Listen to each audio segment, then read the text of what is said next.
दोस्तों, आज की ये दिल दहला देने वाली कहानी आपको रुला कर रख देगी। 21 साला हलीमा और एक बंदर का प्रासरार वाकया जो हर रात उसके घर के बाहर आकर जमीन पर अजीबोगरीब नक्श खींचता। इस बंदर को देखकर लगता कि जैसे वह कोई आम बंदर न हो बल्कि इंसानों पर काला जादू करता हो। मगर फिर जो राज खुले हलीमा और उसके शौहर ने कभी ख्वाब में भी नहीं सोचे थे। 8 माह की हामिला हलीमा जब एक रात इस बंदर को अपने घर के बाहर से भगाने गई तो अचानक उसके पेट को बंदर ने पकड़ लिया। वह बंदर कब्र खोद चुका था और हलीमा को टांगों से पकड़कर खींचते हुए उस कब्र में दफन करने लगा। मगर क्यों?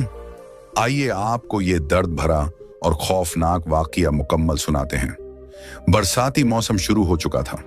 आसमान पर स्याह बादल छाए हुए थे। सारे घर की साफ सफाई करने के बाद थकी हारी हलीमा ने अपना हाथ बिस्तर पर टेका और बैठकर गहरे गहरे सांस लेने लगी। उसे 7वां महीना चल रहा था। घर के सारे काम उसे खुद ही करने पड़ते। अभी खाना बनाना था, मगर थकावट इस कदर ज्यादा थी कि वह वहीं लेटकर सो गई।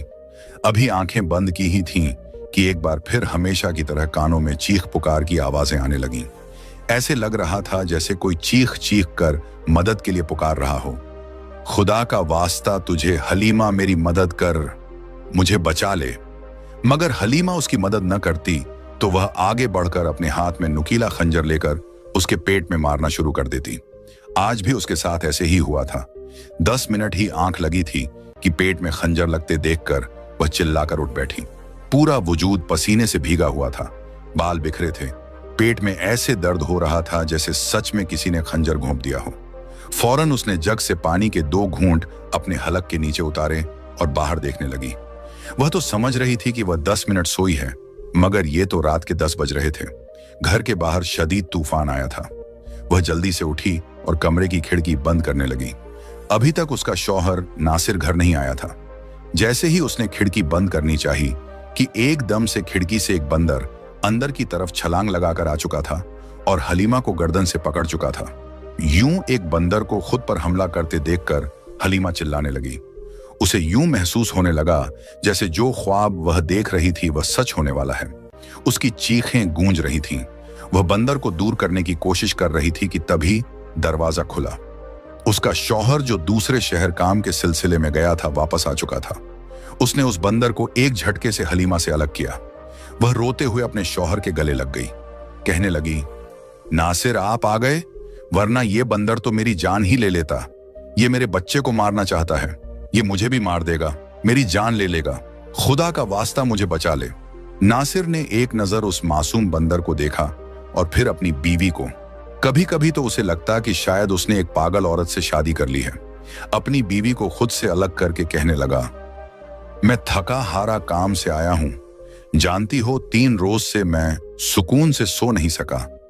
दिन रात एक करता रहा ताकि ज्यादा से ज्यादा पैसे कमा के वापस गांव जा सकूं। मगर आते ही एक बार फिर से ये सारे ड्रामे। इस बंदर की तरफ तो देखो, ये तो इंसानों की मोहब्बत चाहता है।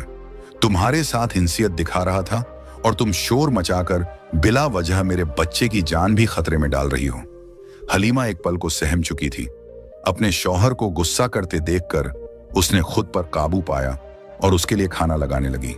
जो ख्वाब उसे अब तक आते थे, हर ख्वाब में ये बंदर तो लाजमी होता था, मगर हर बार उसका शौहर एक वहम कहकर टाल दिया करता। ऐसी हालत में तो अजीबो गरीब ख्वाब आते ही रहते हैं। ज्यादा मत सोचो, वरना बच्चे पर बुरा असर होगा। अपने शौहर की बात सुनकर उसने एक गहरी सांस बाहर निकाली। इस घर में हलीमा और नासिर दोनों अकेले ही रहते थे। दोनों ने पसंद की शादी की थी। चचाजाद कजन थे। हलीमा बेहद खूबसूरत और नखरीली किस्म की लड़की थी, इंतहाई जिद्दी। आज तक उसने जिस चीज की भी जिद की थी वो हासिल करके रही थी। आज रात भी मामूल के मुताबिक वो खाना वगैरह बनाकर कमरे में आई तो उसके कमरे की खिड़की जो बाहर आंगन में खुलती थी और सामने लगे दरख्त जो कि जंगल की शुरुआत में आते थे वाजह दिखाई दे रहे थे। दिल बेचैन होने लगा तो वह वहां खिड़की के पास आकर खड़ी हो गई। अभी वह खिड़की के पास खड़ी ही थी कि जब एक बार फिर सामने दरख्त पर बंदर ने उसे देखा। वही सुरख आंखों वाला बंदर जो सबसे अजीब दिखता था। उसने हलीमा को यूं खड़े देखा तो फौरन दरख्त से कूदकर उसके घर की तरफ आने लगा।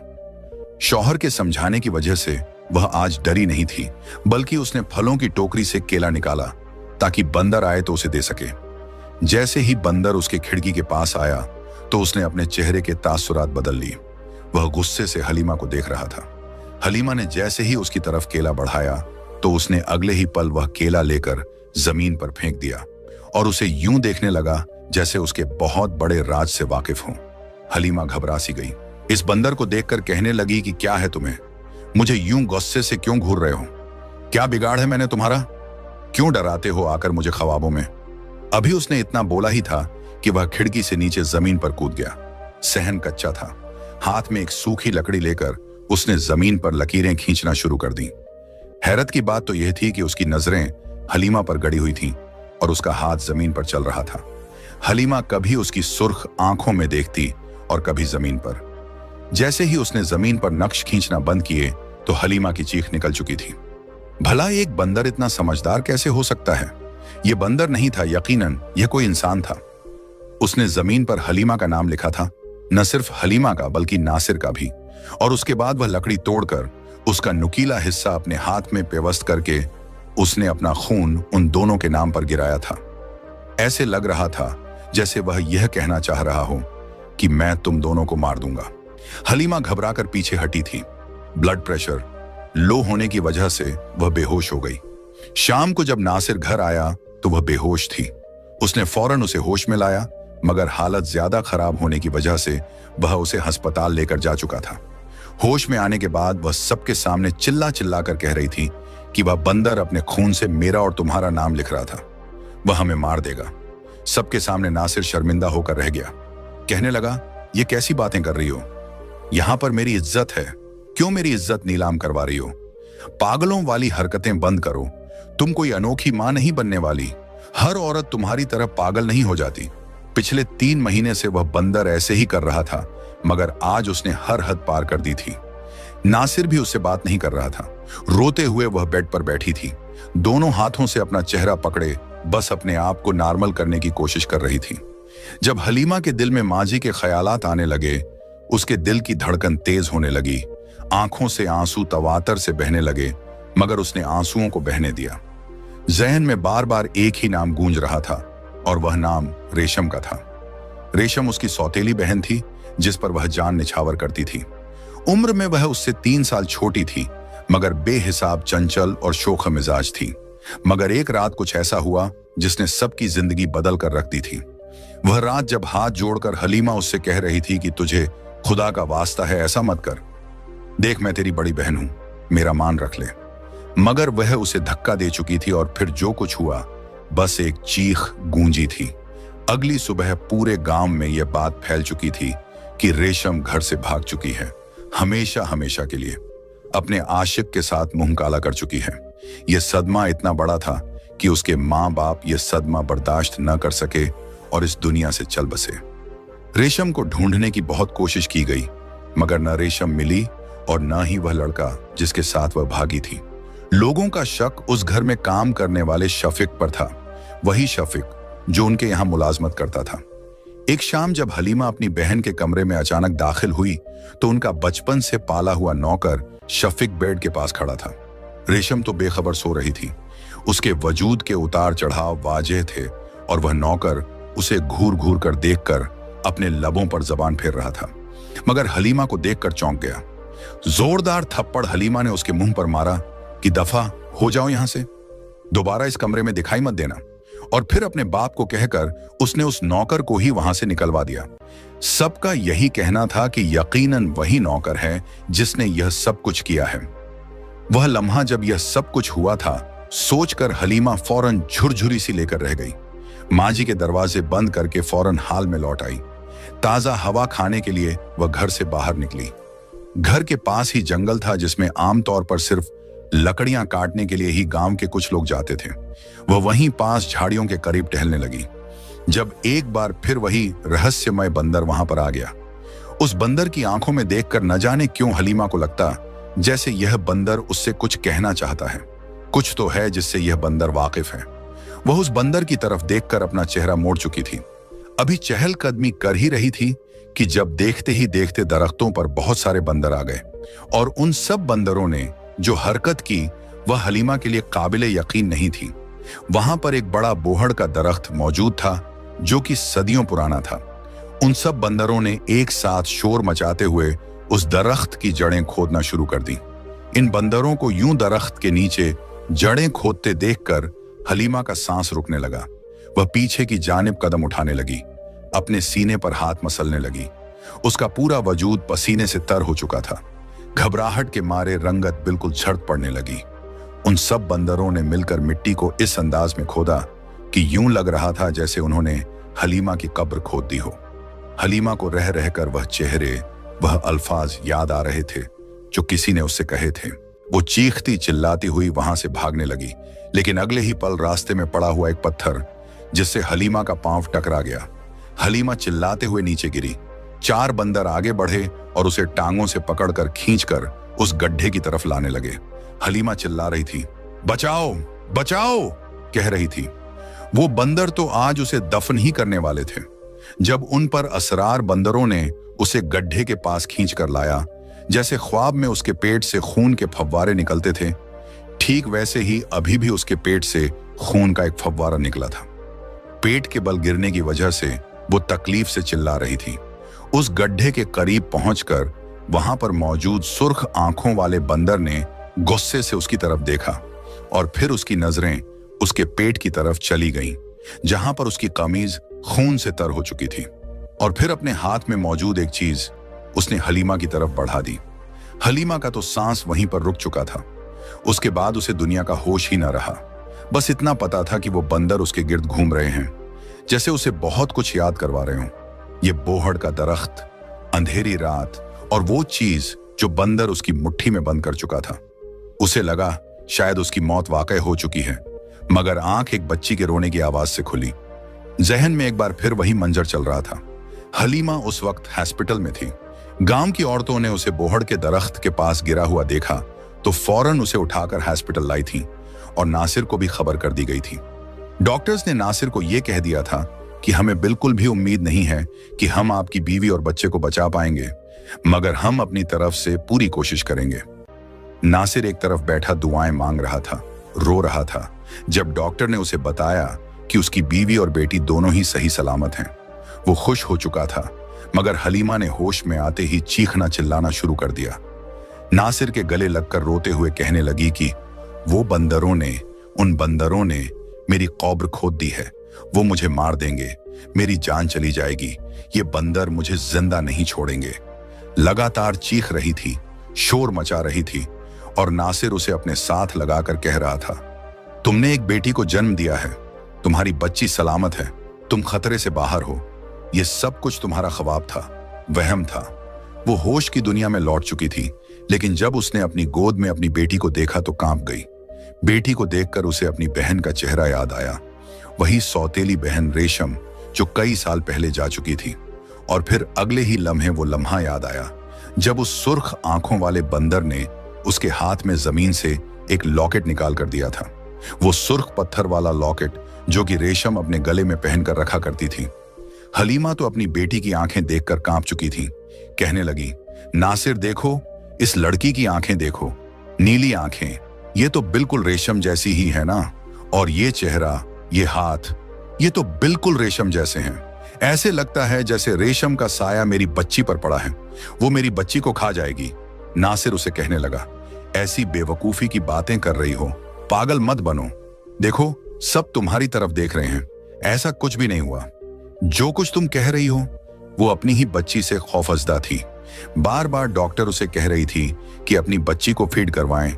इस वक्त आपकी बेटी को आपके दूध की जरूरत है, लेकिन वो उसे गोद में लेकर घबरा रही थी। कहती थी, नहीं, मुझे इसमें रेशम दिखाई देती है। डॉक्टर ने हैरानी से पूछा, कौन रेशम? रेशम से आपका क्या रिश्ता है? वो घबराते हुए बोली, रेशम, रेशम मेरी बहन थी। डॉक्टर ने नरमी से कहा, यह तो बहुत अच्छी बात है। अगर आपकी बहन इस दुनिया से जा चुकी है और अल्लाह ताला ने आपको उसी की शक्ल में औलाद अता की है, तो ये शायद अल्लाह की तरफ से एक खास तोहफा हो। मगर यह सुनकर हलीमा का रंग और भी पीला पड़ गया। जब वो बच्ची को घर ले आई तो नासिर न सिर्फ उसे बेहिसाब प्यार कर रहा था, बल्कि उसके गाल चूम चूम कर पागल हो रहा था। जैसे ही रात हुई, नासिर बेटी को उसकी गोद में देकर सो गया। हलीमा भी सोने की कोशिश कर रही थी, मगर नींद उसकी आंखों से कोसों दूर थी। उसे वो लम्हे याद आने लगे जब उसकी मां का इंतकाल हुआ था। उसके बाद उसके वालिद आमिर साहब ने दूसरी शादी कर ली थी। नई मां के आने पर वो बहुत रोई थी। ऐसे वक्त में उसका कजिन नासिर ही था जिसने उसे संभाला था। नासिर के माँ बाप भी उसी हादसे में इंतकाल पा गए थे, इसलिए वो भी आमिर साहब के घर में ही रहता था। आमिर साहब ने दूसरी शादी के बाद अपनी नई बीवी के साथ जिंदगी की रंगीनियों में मशगूल हो गए, मगर हलीमा और नासिर की परवरिश में कोई कमी नहीं आने दी। उसी घर में एक छोटा सा लड़का भी रहता था जो दरवाजे पर आकर बार बार कहता, मैं लावारिस हूं, मुझे अपने घर में झाड़ू पोछे के लिए रख लें। आमिर साहब जैसे नेक दिल इंसान ने उसे भी अपने घर रख लिया। वो छोटे मोटे काम कर देता, बाहर का सौदा सुल्फ ले आता। यही उसकी जिंदगी थी। वक्त गुजरने लगा, हलीमा और रेशम जवानी की दहलीज पर कदम रखने लगी तो उनके दिलों में अना और खुदगर्जी बढ़ने लगी, खास तौर पर हलीमा के दिल में। उसे रेशम बिल्कुल अच्छी नहीं लगती थी। उसे ये बात मगरूर कर चुकी थी कि उसका बाप उससे ज्यादा मोहब्बत करता है। वो अक्सर रेशम को जताती, अपनी हद में रहा करो, सौतेली बहन हो, ये घर मेरी मां का है, तुम्हारी मां कभी भी इस घर की मालिक नहीं बन सकती। उनके बीच अक्सर नोक झोंक रहती थी। नासिर आमिर साहब के साथ उनका कारोबार संभाल रहा था। धीरे धीरे हलीमा के दिल में नासिर के लिए मोहब्बत बढ़ने लगी। उसके दिल में यह ख्वाहिश जाग उठी कि काश नासिर भी उससे मोहब्बत करने लगे और दोनों शादी कर लें। वो नासिर की पसंद नापसंद जानने लगी, जैसे उसे दिल से अपना शौहर तस्लीम कर चुकी हो। मगर एक रात तकरीबन 11:15 बजे, जब गर्मियों की रात थी और वो छत पर अपने माँ बाप के साथ सो रही थी, उसे प्यास लगी। वो उठी तो देखा कि रेशम की चारपाई खाली है। माथे पर बल पड़ गए। आहिस्ता आहिस्ता नीचे आई तो जो मंजर उसने देखा वो होश गंवा बैठी। सामने नासिर रेशम को अपने हाथों से पानी पिला रहा था। दोनों एक दूसरे की आंखों में देख रहे थे जैसे लैला मजनू। रेशम नरमी से नासिर की गर्दन पर हाथ फेर रही थी और नासिर तो जैसे पागल हो रहा था, जैसे अभी उसे बाहों में भर ले। ये मंजर देखकर हलीमा के सारे ख्वाब बिखर गए। वो कुछ कह नहीं सकी, बस चुपचाप वापस आकर बिस्तर पर लेट गई और फूट फूट कर रोने लगी। कुछ देर बाद रेशम भी वापस आकर सो गई। 2 दिन तक हलीमा सदमे में रही, लेकिन तीसरे दिन उसके दिल में इंतकाम की आग भड़क उठी। उसने तहिया कर लिया कि वो अपनी मोहब्बत हासिल करके रहेगी। रेशम कौन होती है मेरे हक पर डाका डालने वाली? वहीं दूसरी जानिब शफीक को भी उसने रेशम पर नजरें रखते हुए देखा था। इसलिए एक शाम जब नासिर घर आया तो हलीमा बेहद बेबस हो चुकी थी। अगले ही पल आगे बढ़कर उसने नासिर को गिरेबान से पकड़ लिया। आंखों से आंसू बह रहे थे। रोते हुए कहने लगी कि तुम मेरे साथ ऐसा कैसे कर सकते हो? बचपन से लेकर अब तक मैंने तुम्हें किसी चीज की कोई कमी नहीं आने दी थी। इस घर में अगर तुम अब तक हो तो सिर्फ और सिर्फ मेरी वजह से। भला फिर तुम मुझे धोखा कैसे दे सकते हो? तुम जानते हो ना, मैं तुमसे मोहब्बत करती थी। नासिर न सिर्फ उसकी बात सुनकर हड़बड़ा सा गया, फिर अगले पल कहने लगा कि देखो हलीमा, मैं तुमसे ही मोहब्बत करता हूं। मेरे दिल में शुरू से ही तुम बसी हुई हो। मगर पता नहीं रेशम को क्या हो गया है। मैं उसे बता भी चुका हूं कि मैं हलीमा से मोहब्बत करता हूं, फिर भी जबरदस्ती मेरे करीब आने की कोशिश करती है। और तुम तो जानती हो कि एक मर्द कितनी जल्दी एक औरत के हुस्न में खोकर अपना सब कुछ लुटा देता है। मैं उससे दूर रहने की कोशिश करता हूं, लेकिन बार बार जब वो मेरे करीब आती है तो बताओ अब मैं क्या करूं? नासिर ने जब ये कहा तो हलीमा को कुछ तसल्ली हो गई। चंद रोज बाद ही रेशम की तबीयत खराब होने लगी। बार बार उसका जी मचलाने लगा, चक्कर आने लगे। कहने लगी कि लगता है बांधी हो गई है, इसीलिए मेरा जी घबरा रहा है। मगर जिन नजरों से हलीमा ने उसे देखा था वो नजरें चुरा गई। हलीमा का तो बस नहीं चल रहा था कि वो उसे कच्चा ही चबा जाए। यही वो वक्त था जब उसने सोच लिया था कि वो इस रेशम को जिंदा नहीं छोड़ेगी। उसने उसके हक पर डाका डालने की कोशिश की है। जैसे ही नासिर उसके बाप के साथ घर वापस लौटा तो मौका देखकर रेशम उसे किचन में ले जा चुकी थी। हलीमा भी वहीं पर पहुंच गई। वो रोते हुए उसे कह रही थी कि मैंने तुम्हें कहा था ना कि अब तुम्हें मेरे अब्बा से मेरी शादी की बात करनी चाहिए। देखो, मुझे लगता है मैं प्रेग्नेंट हो गई हूं। अगर मेरे पेट में बच्चा हुआ तो यकीनन कुछ माह बाद ही मेरा पेट बाहर को आना शुरू हो जाएगा, और फिर अगर सबके सामने राज खुल गया तो मेरा बाप तो कुल्हाड़ी के साथ मेरा सिर ही कलम कर देगा। तुम जानते हो वो ऐसे मामलात में कितने सख्त हैं। वो उसे सिसक कर रोते हुए बोली तो नासिर भी परेशान सा हो गया। तभी उसने खिड़की के पास खड़ी हलीमा को देख लिया और नजरें झुका लीं। दोस्तों, इसके बाद रेशम बार बार नासिर से कहने लगी कि अब हमें यहां नहीं रहना चाहिए। अगर मेरे वालिद नहीं मानते तो हम दोनों यहां से भागकर शादी कर लेंगे, अलग दुनिया बसाएंगे। वैसे भी उसे अपने बाप से कोई खास मोहब्बत न थी। उन्होंने हमेशा ही हलीमा को अहमियत दी थी। उसी रात सबकी नजरों से बचते बचाते जैसे ही वो अपना सामान पैक करके बाहर निकली तो हलीमा ने उस पर हमला कर दिया। ये पछतावा सारी जिंदगी के लिए हलीमा के दिल में रह गया कि उसने अपने हाथों से अपनी बहन को बदनीयती से मारा। जैसे ही वो घर से भागने लगी तो उसे छोटी से पकड़कर खींचकर पीछे कर लिया और खंजर उसके गले पर रखकर कहने लगी, मनहूस कहां जा रही है तू? तुझे क्या लगता है इतनी आसानी से मैं तुझे जाने दूंगी? नासिर सिर्फ मेरा है, मैं मोहब्बत करती हूं उससे। तू डायन बनकर कब तक मेरी खुशियों पर बैठी रहेगी? तुझे क्या लगता है कि यह नाजायज बच्चा अपनी कोख में लेके यहां से चली जाएगी और कोई तुझे कुछ नहीं कहेगा? अभी वो उसे बालों से पकड़कर झटक ही रही थी जब उसके चिल्लाने पर हलीमा ने अपने ही दुपट्टे से उसका मुंह बंद कर दिया ताकि चीखों की आवाज छत पर सो रहे मां बाप तक न जा सके। लेकिन इस हाथापाई में जैसे ही रेशम ने खुद को छुड़ाया तो उसका पांव फिसल चुका था। सामने ही सीढ़ियां थीं। वो सीढ़ियों से लुढ़कती हुई नीचे जाकर गिरी। मुंह बंद होने की वजह से वो बेआवाज चीखती रही। पूरा बदन तड़पता रहा। बाहर खड़ा नासिर उसका इंतजार कर रहा था। जैसे ही अंदर आया तो यह मंजर देखकर उसके भी होश उड़ चुके थे। हलीमा फौरन नासिर के पास गई, हाथ जोड़कर रोते हुए कहने लगी, नासिर मैंने कुछ नहीं किया। नासिर मैं सच कह रही हूं, मैंने उसे नहीं मारा, यह खुद गिरी है। मैं कसम उठाकर कह रही हूं, मैंने कुछ नहीं किया। मगर नासिर अगले ही लम्हे उसके कंधों से थाम कर कहने लगा, जानती भी हो अगर किसी को पता चला तो क्या होगा? हम दोनों पर बात आएगी, हम दोनों पूरी तरह फंस सकते हैं। वो घबरा कर रेशम को देख रहे थे जब नासिर फौरन उसका चेहरा पकड़कर कहने लगा कि जी मैं तो शुरू से ही तुमसे मोहब्बत करता था। मुझे पहले ही लग रहा था कि कुछ ऐसा जरूर होगा। इस लड़की का अंजाम ऐसा ही होना चाहिए था। पता नहीं किसका गुनाह मेरे सर हो रहा था। मुझे तो लगता है कि यह उसी शफीक के साथ मुंह काला करती रही और यह गुनाह मेरे सर पर थोप रही है। अगले ही लम्हे हलीमा के दिमाग में एक आइडिया आया और उसने जो कुछ किया वह किसी के वहम व गुमान में भी नहीं था। नासिर और उसने मिलकर कपड़े पर बेहोशी की दवा गिराकर शफीक को सुंघा दी, जो आंगन के कोने पर चारपाई बिछाकर सो रहा था। फिर नासिर ने बड़ी हिम्मत जमा करके उसके सर पर जोर से पत्थर मारा ताकि वह होश में ना आ सके। दोनों ने आधी रात के वक्त घर के बाहर मौजूद बड़े बोहड़ के दरख्त के नीचे रेशम और शफीक को दफन कर दिया। शफीक की सांसें भी चल रही थीं जब उस पर मिट्टी गिरा दी गई। दोनों ही हमेशा हमेशा के लिए उस मिट्टी में दफन हो चुके थे। बेकसूर थे, मगर हलीमा उनकी जान ले चुकी थी।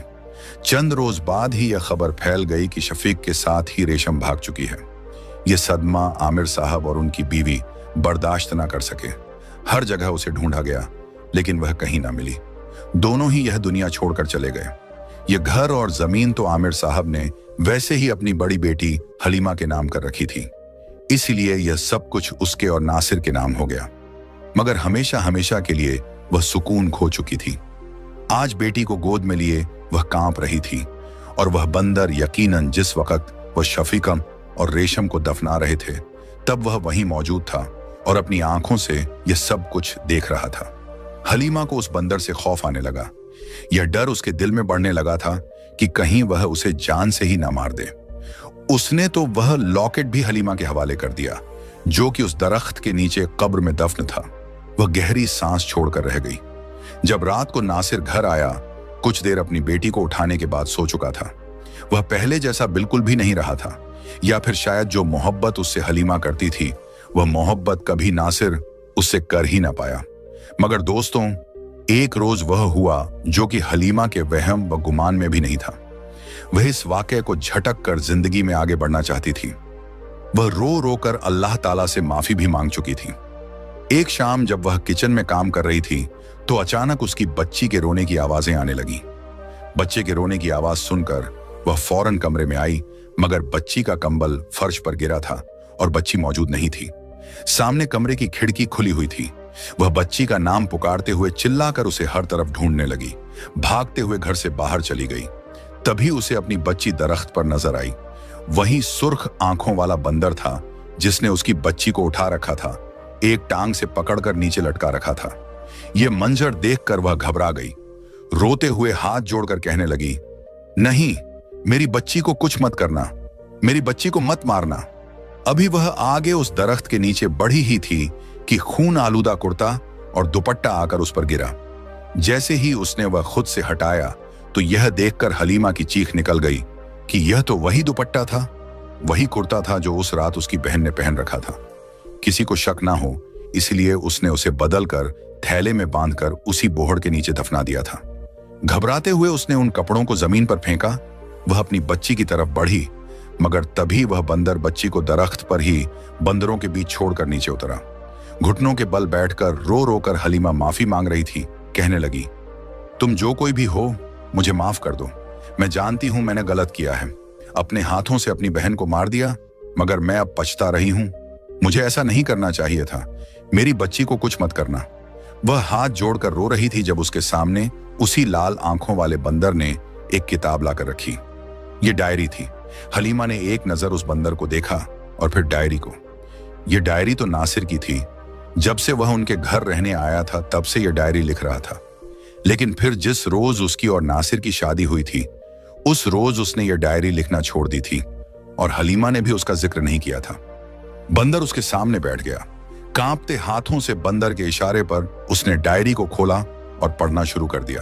बचपन से लेकर अब तक के वाकयात लिखे थे, जिसमें जो कुछ लिखा था पढ़कर नासिर की हकीकत जानकर हलीमा के रोंगटे खड़े हो गए। वाज़ेह अल्फाज में इसमें लिखा था कि मुझे सिर्फ और सिर्फ अपने ताया की जायदाद चाहिए। मुझे उनकी बेटियों में कोई दिलचस्पी नहीं है। मैं उसी बेटी से शादी करूंगा जिसके नाम ताया जायदाद करेंगे।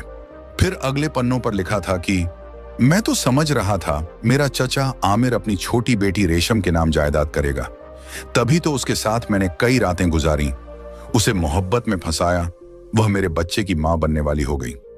मगर एक रोज चचा आमिर ने मुझे बताया कि वह अपनी सारी जायदाद अपनी बड़ी बेटी के नाम करेंगे। सिर्फ चंद एक जमीनें थीं जो छोटी बेटी के नाम करने वाले थे। मैं तो उनका कारोबार हथियाना चाहता था, इसलिए मैंने सोच लिया कि मैं इस रेशम को रास्ते से हटा दूंगा।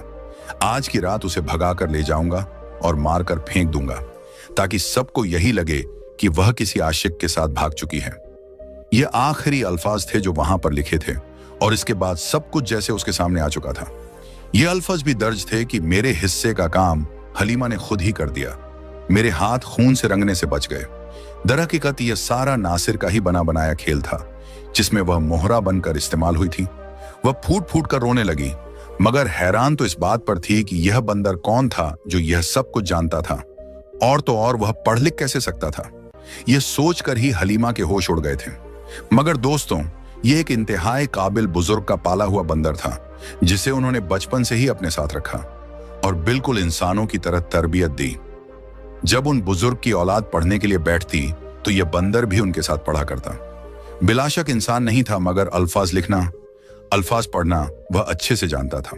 फिर जब अल्लाह वाले बुजुर्ग वफात पा गए तो यह बंदर उस सदमे से दो चार होकर पहले तो कब्र पर बैठा रहा और फिर एक खास इशारा मिलने पर वह इस जंगल में चला आया, जहां पर उसने अपनी आंखों से दो मासूम वजूद दफन होते देखे थे, और साथ ही यह डायरी जो नासिर समझ रहा था कि हमेशा राजा रहेगी, मगर राज खुल चुका था।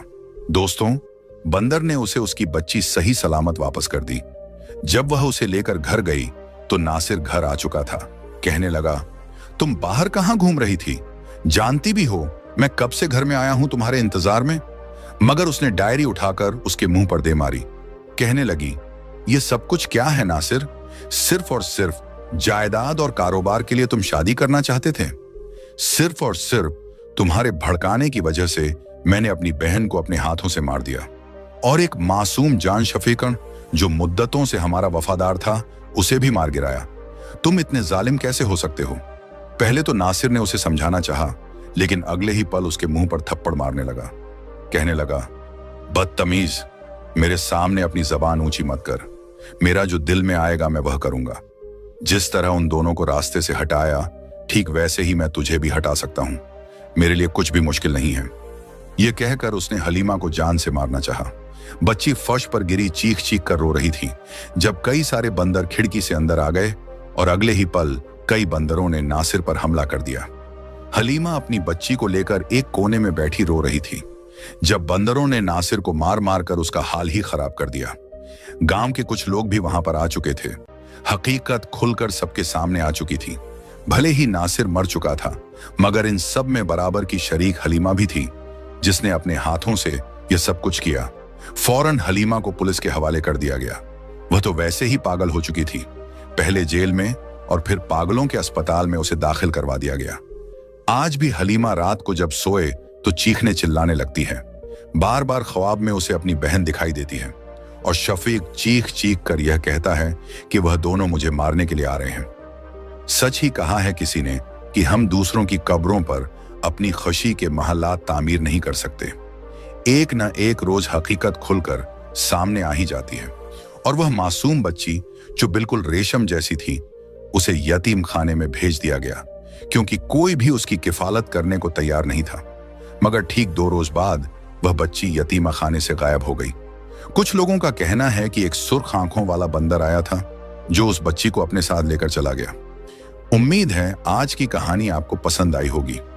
मजीद ऐसे दिलचस्प वाकयात सुनने के लिए हमारे चैनल को सब्सक्राइब करना न भूलिएगा। शुक्रिया।